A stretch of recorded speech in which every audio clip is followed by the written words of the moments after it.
આજરોજ આપણા દેશના રાષ્ટ્રપિતા અને ભારત દેશને આઝાદી અપાવનાર મહાત્મા ગાંધી બાપુનો જન્મદિવસ હોય, જેના ભાગરૂપે ગાંધી જયંતિના રોજ સ્વચ્છતા હી સેવા પખવાડિયાના અંતિમ દિવસની ઉજવણીના ભાગરૂપે આ ગાંધી જયંતિ પ્રસંગે ધોરાજી ઉપલેટાના ધારાસભ્ય મહેન્દ્રભાઈ પાડલિયા, નગરપાલિકા પૂર્વ પ્રમુખ દાનભાઈ ચંદ્રવાડિયા તેમજ ઉપલેટાની ક્રિકેટ ટીમ ઉપસ્થિત રહી ઉપલેટાના ગાંધી ચોક ખાતે રાષ્ટ્રપિતા મહાત્મા ગાંધીજીને સૂતરની આંટી અને ફુલહાર પહેરાવી તથા પુષ્પાંજલિ અર્પણ કરી વંદન કર્યા। ત્યારબાદ ગાંધી સ્મૃતિ ખાતે ધારાસભ્ય અને કાર્યકર્તાઓ સાથે સફાઈ અભિયાન અંતર્ગત શ્રમદાન કર્યું હતું।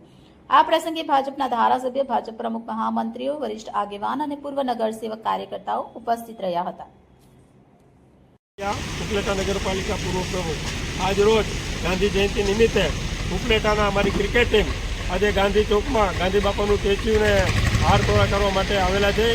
આપણે ગાંધી બાપુએ અંગ્રેજોના હાથમાંથી આપણે સ્વતંત્ર અપાવી, મુક્તિ અપાવી હતી, એને જે આપણે રાષ્ટ્રપિતા તરીકે એને જે આપણે બિરુદ આપેલું છે, તો આપણે કમસે કમ એની જન્મજયંતિ નિમિત્તે હાર તોડા કરી એનું સન્માન અને એની યાદી રૂપે આપણે એના હાર તોડા કરવા।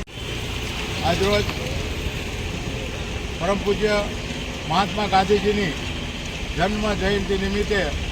સમગ્ર દેશમાં શ્રદ્ધા અને ગાંધીજી પ્રત્યે કૃતજ્ઞતાનો ભાવ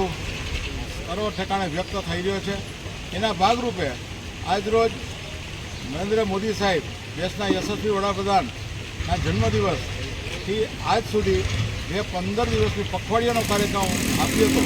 એ અંતર્ગત ઘણા કાર્યક્રમો થયા છે અને આજે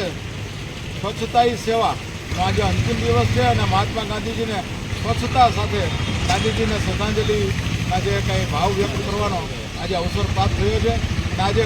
ભારતીય જનતા પાર્ટીના ઉપલેટા શહેરના, ધોરાજી શહેરના કાર્યકર્તાઓ અને આગેવાનો